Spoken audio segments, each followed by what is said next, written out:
ये भी एक सुपर धमाका रामकेश गुर्जर की आवाज में।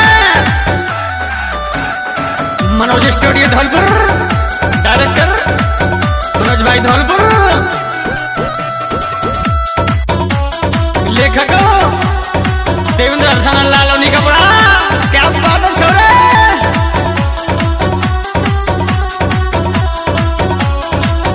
अभी कल मिली गोरी कह रही मनोज भैया,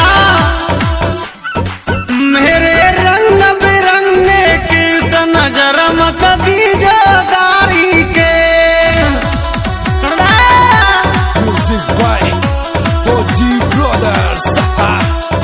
मेरे रंग बिरंगे की नजर मत दीजो दारी के। की धड़कन भाई कृष्णा ठेकेदार गढ़ी सांद्रा, पप्पू छापड़ी भोलापुरा, ठेकेदार श्रीवान गोसवाल गढ़ी सांद्रा। ओ दैया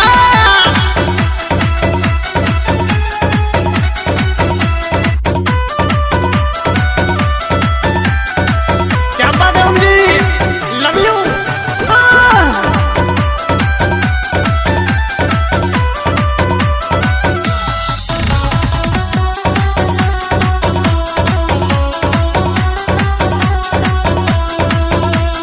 और कह रही मैं महारानी रंग महल की, मैं महारानी रंग महल की, मत जाने तू मोई पहल की।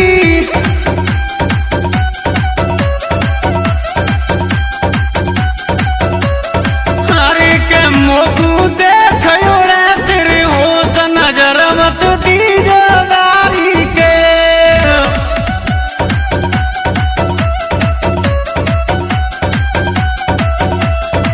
मेरे रंग बिरंगे की नजर मत दीजो दारी के।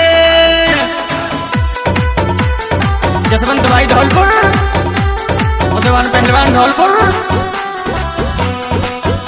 मैं राजपूत शाहीपुरा, रे मर गया।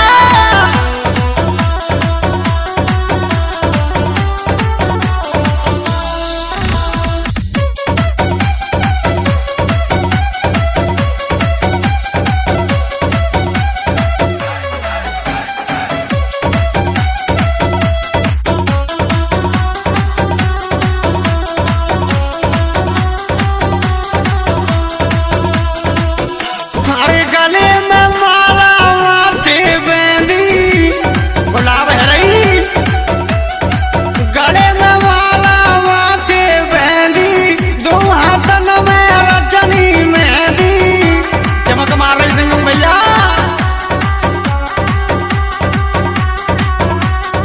अरे के मेरा पूरी जैसा पेटा, सुन ले मेरा पूरी जैसा पेट नजर मत दीजो दारी के।